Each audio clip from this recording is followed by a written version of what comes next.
Entendes o que estás lendo? O podcast que te leva através das páginas da Bíblia. Livro por livro. Capítulo por capítulo. Uma exposição bíblica emocionante. Aperte os cintos e embarque comigo nesta viagem.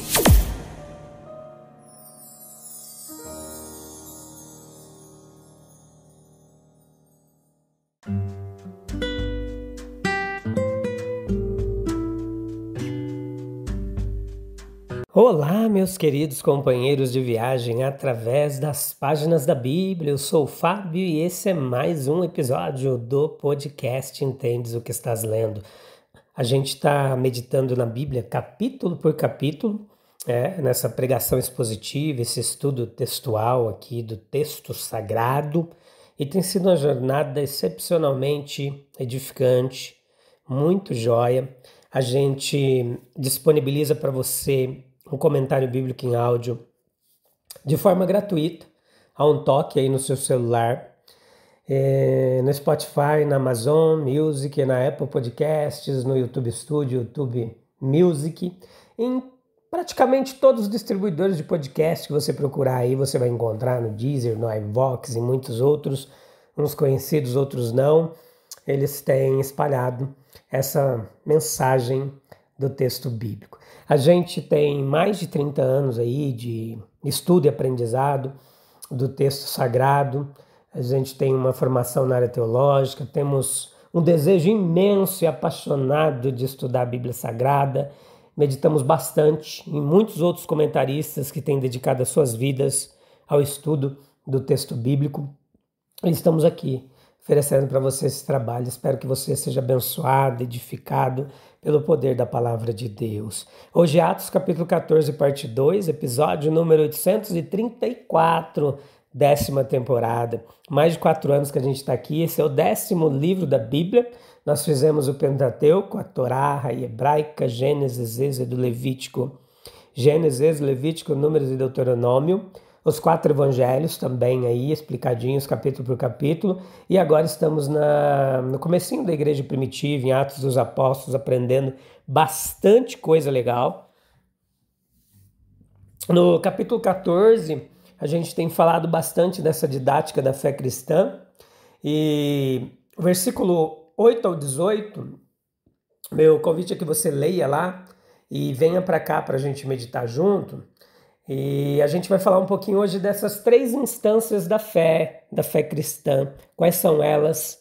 O que aprendemos com isso? Então fica aí até o finalzinho. Se você tem gostado, compartilhe, faça parte desse trabalho. E a bênção de Deus com certeza será grande sobre a sua vida.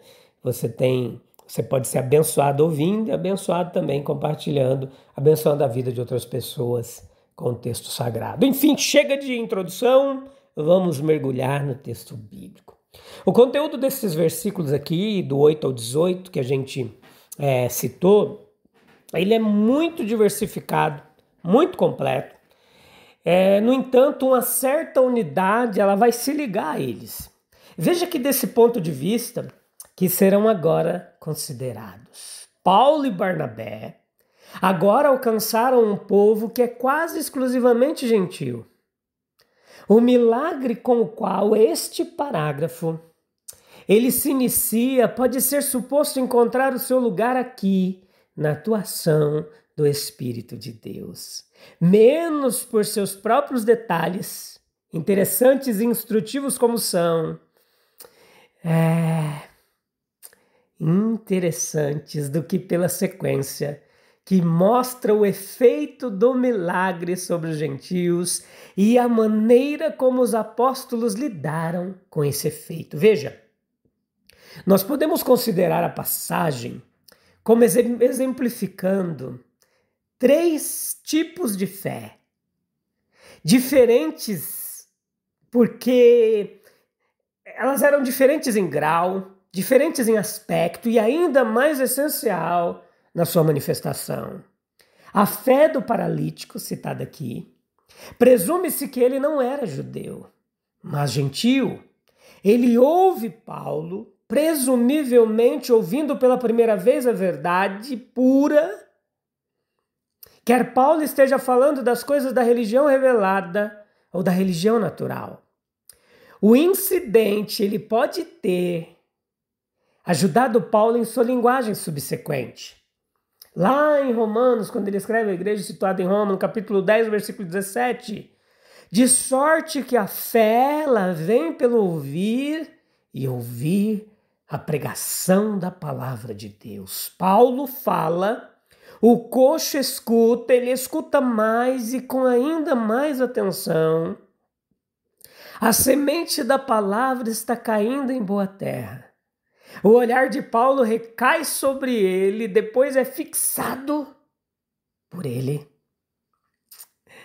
E então, o olhar interessado, ávido e suplicante do coxo é recebido pelo olhar divinamente iluminado, divinamente perspicaz e divinamente generoso de Paulo. Paulo é levado, como consequência, a ver que tem fé para ser curado. A questão de um milagre, ele reside na onipotência de Deus, mas a questão de quando essa onipotência será exercida, ela pode residir além do que pensamos e além do que podemos rastrear atualmente. A linguagem que temos aqui, ela pode significar, primeiro, claramente que Paulo viu que o coxo tinha fé sobre a qual a palavra onipotente entraria em vigor. Não apenas pelo direito de sua onipotência, mas também pela harmonia, simpatia mais ocultas de um coração sensível, vivificado, confiante e obediente. Ou, segundo, que Paulo viu que o coxo já havia recebido o dom mais divino de toda a palavra de Deus e que, portanto, era um vaso mais apto a ser escolhido, tanto para receber a graça menor, quanto para apresentar aos outros a graça abundante de Deus. Enquanto isso, quanto menos iluminada a natureza e menos informada a mente do coxo, mais somos conduzidos a alguma discriminação da essência mais pura da fé. Sua confiança, sua entrega, sua dependência confessada e apegada. Tudo isso. A gente percebe também aqui a fé que o povo viu. A fé do povo que viu. A fé deles era daqueles que creram, não fecharam os olhos, nem discutiram, nem blasfemaram. A fé deles era daqueles que atribuíam a realização de um milagre a poderes distintamente superiores. Não eram daqueles que certa vez disseram do próprio Jesus, ele expulsa demônios por Beelzebu, o príncipe dos demônios. Não. Nem eram daqueles que atribuíam isso à feitiçaria, à bruxaria. Aquilo que de fato conheciam de mais elevado, a isso davam ou desejavam dar glória. Mas a fé deles era daqueles que crendo, creram ignorantemente. Creram absolutamente errado e creram muito mais errado, agora pela afirmação mais enfática das Escrituras, do que poderia ser justificada de alguma forma. A fé deles exibia aquela marca principal do tipo mais vil de fé, que deve estar ligada à maravilha realizada pelo autor manifesto mais próximo. Entenda, ela alcança em Deus, mas é seu próprio Deus peculiarmente.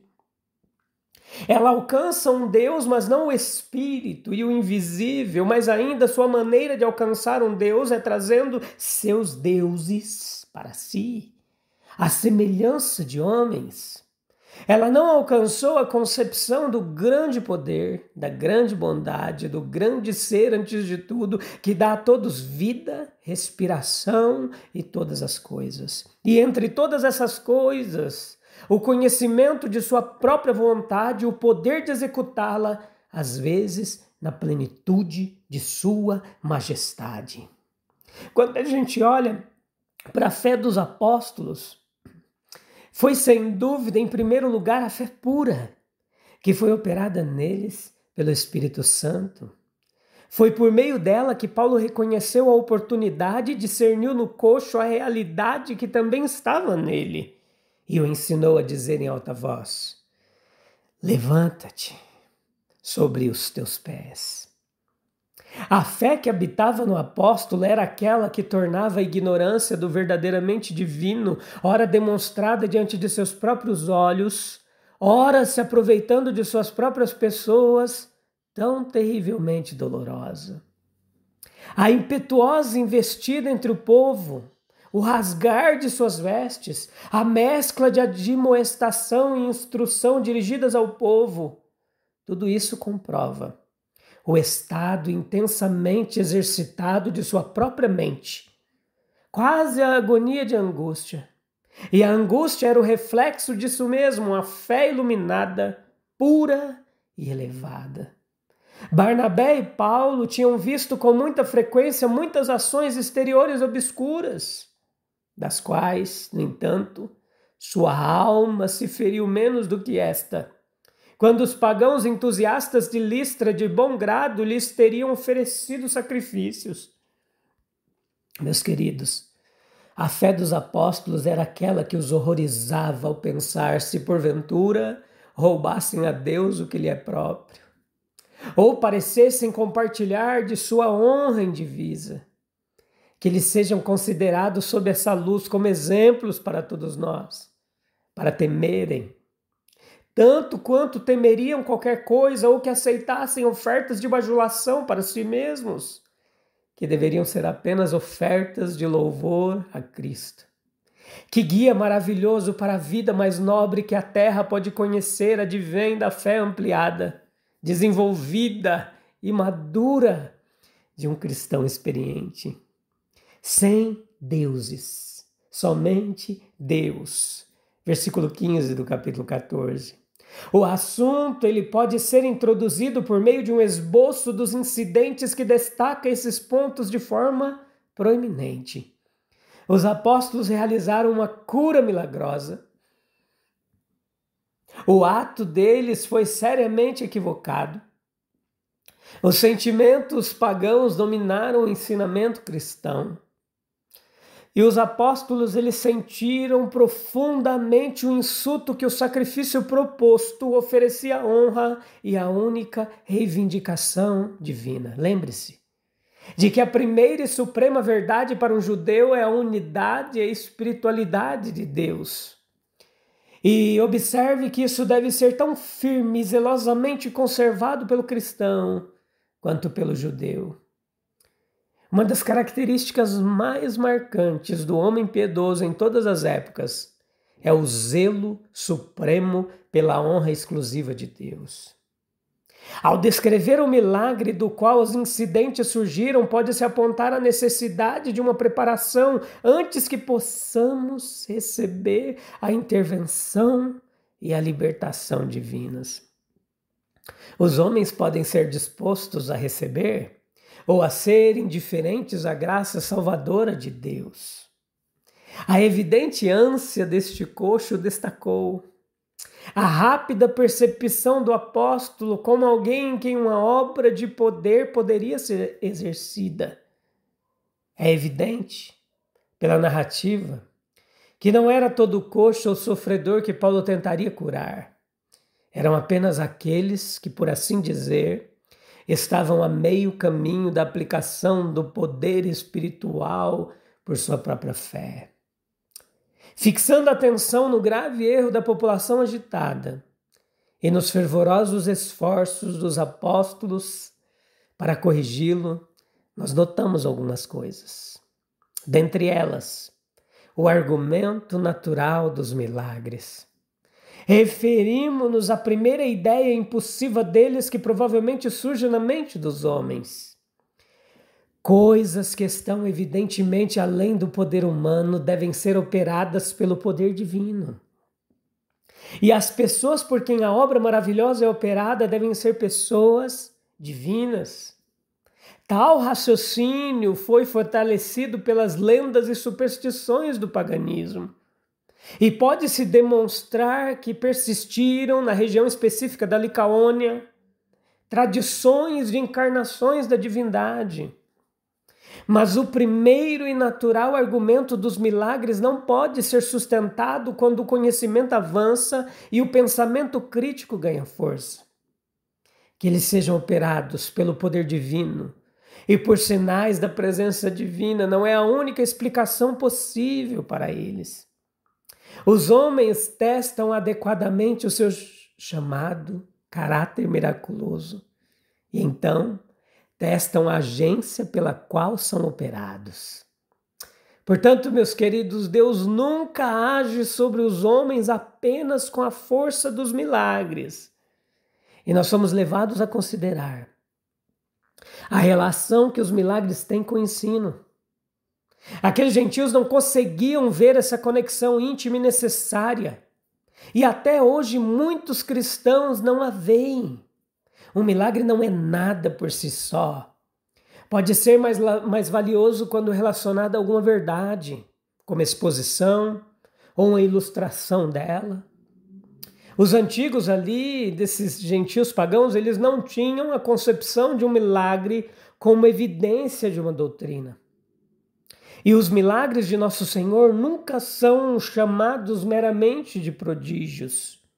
Porque o significado ético do milagre se perderia completamente se apenas despertasse enquanto absoluto. São também sinais e promessas de algo mais do que e além de si mesmos. Pode-se argumentar que os milagres nunca são realizados a não ser em nome da verdade. Mesmo quando são, à primeira vista, atestados de uma pessoa, confirmam nossa fé nela apenas em nome da verdade que ela traz. E só cumprem sua missão quando produzem em nós receptividade à verdade ensinada. Isso é plenamente ilustrado nos incidentes relacionados ao nosso texto. O povo se concentrou no que o milagre parecia dizer a respeito de Barnabé e Saulo.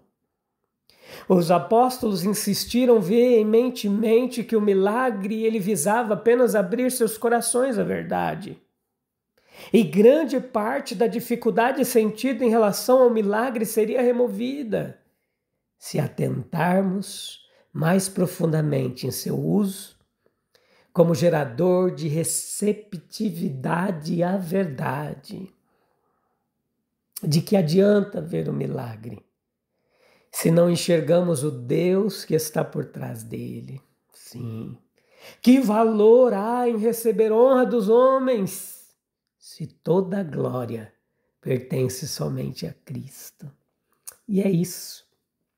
A gente vai voltar no próximo episódio para continuar meditando mais um pouquinho nesse capítulo 14. Mas agora a gente vai encerrar com oração. Falar com Deus deve ser um momento prioritário no nosso dia, é importantíssimo. A gente não pode se esquecer disso, tá bom? Vem comigo, falar com Deus. Oh, Jesus lindo, como a tua palavra ela é maravilhosa. Ah, Jesus, a gente tem tanto a aprender contigo. A gente tem tanto a aprender com a tua palavra. Senhor, dá-nos a fé simples do paralítico que confia em ti.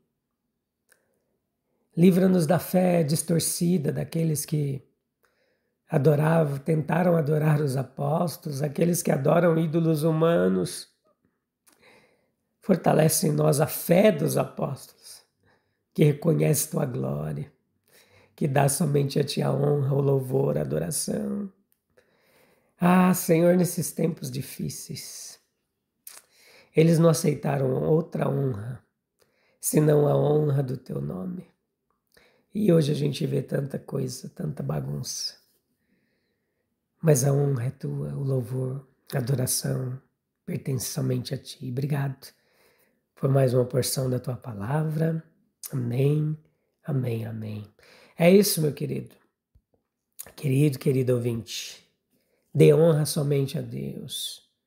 Muito cuidado com a bajulação e a adoração de pessoas que estão sendo colocadas em lugar de Deus ídolos humanos, idolatria, da mesma forma que é feita com imagens ou pior.